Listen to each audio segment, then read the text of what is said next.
Hello, my friends. In this video today, we're going to start with setting up your audio. How to set up the audio, how to set up your microphone when you start your podcast or you're going to record your video. In this video, we're going to discuss the very foundational aspects which many of my clients ask. And for you, if you're a professional podcaster, if you're a professional YouTuber, it will be even funny.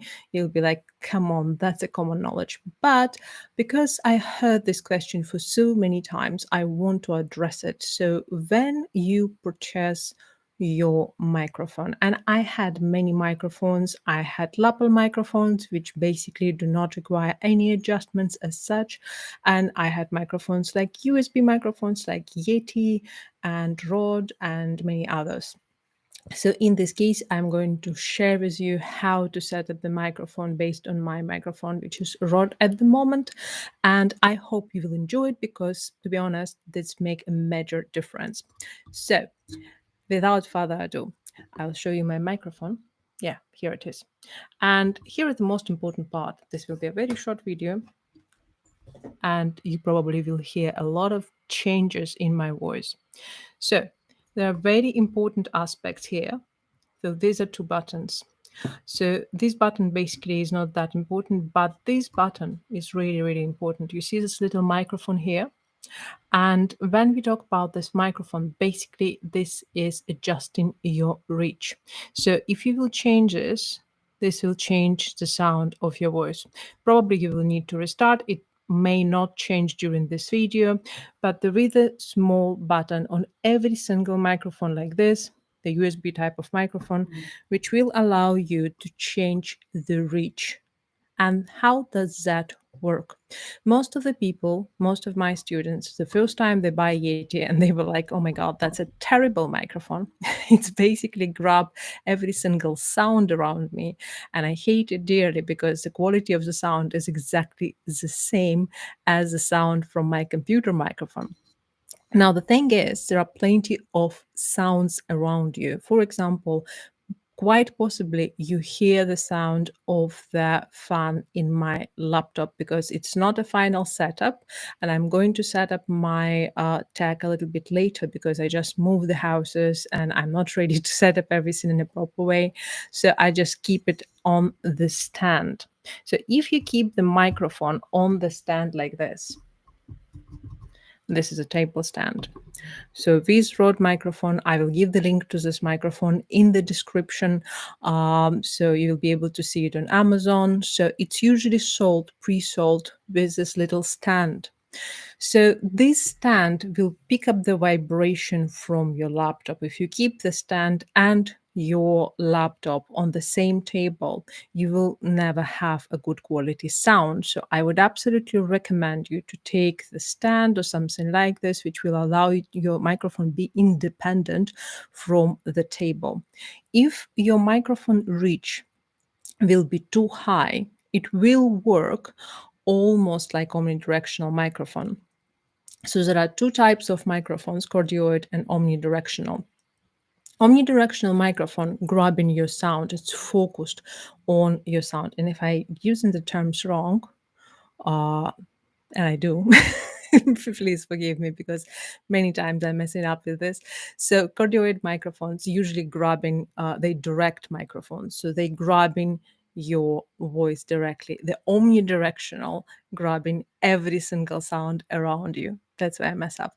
So basically, when you use the microphone, when you buy the microphone, you just need to check out what type of microphone you buying. So usually the cheaper the microphone, the higher the range of the sounds it will peak. So most likely it will be omnidirectional. Most likely cardioid is slightly more expensive, and the quality of this sound reduction is different. That's what makes a good microphone versus not that good microphone, so to say. So basically, if you use a highly sensitive microphone alone with a laptop on the same table, you hijacking your own sound. So just don't do it. And this is for the newbies who don't understand why some vibration is happening. They can't quite detect it. So don't use the same setup, the same table for your laptop and for your microphone. If you keep the microphone far enough from your mouth, and you will increase the reach on your microphone, that will grab every single sound around you. And the higher the reach, the more sound the microphone will grab. So ideally, you need to keep the microphone quite close to you. Another thing which is quite useful, this is the nice mesh, which is also provided with this microphone in the set. And with this mesh, it allow you not to spit on microphones. So it also will not produce very strange sounds. It will reduce the effect of the air. So when you breathe on a microphone, it will not whistle for no reason at all. So the quality of the sound will be increased. So if you work with your microphones outdoors, you will need to buy something which is called dead cat, I guess.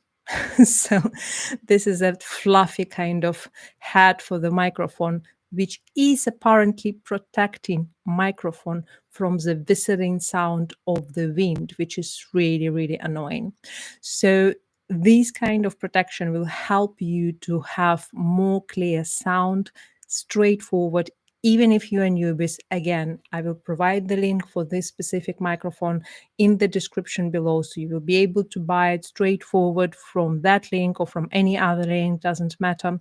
There's quite a good microphone. I will also provide you with two additional setup elements, which I use in the next video when we will be talking about the stand, which you can use so that you can protect your microphone from the sound from your computer.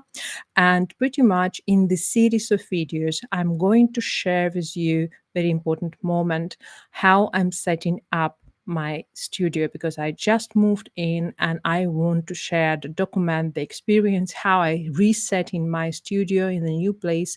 So it will be probably useful for you, especially if you are nomad, if you are traveling, if you want to have as mobile studio as possible. And when you create your podcast, so that you can be location independent and you can be free for your creative adventures and still produce a very good quality content with a good sound, with a good video.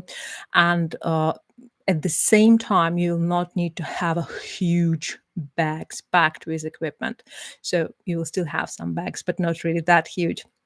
I spent a lot of time photographing. I did run several commercial photo studios. I've been creative directors for many, many years. And I know how it sound and feel when you travel with a huge bags of equipment for the different locations, different photo shoots, commercials, photo shoots, crazy about equipment, 15, 20 lights, stuff like that. I want you to avoid all this burden, and I want you to have best equipment possible, and that this equipment doesn't cost you extra money, because there are a lot of good equipment which will provide you excellent quality. You will have great quality for the beginning, and then when you grow with your podcast, with your show, with your courses, you will be able to invest in more expensive equipment and produce even better quality of content. But straightforward, you will have the good quality sound and video, and you will produce great results. I'll see you in my next video. Please subscribe to the Visibility Gym channel. I will share a lot of information like this, and I will share a lot about cinematic light, about the light setups, about how to set up composition, because I've been for 12 years in academic art education, and I know a lot of information which will be interesting for you if you want to make your video look professional, create emotionally compelling, interesting message for your clients, and build your brand online. Please subscribe and comment to this video, and I will see you in my next video. Until then, bye bye.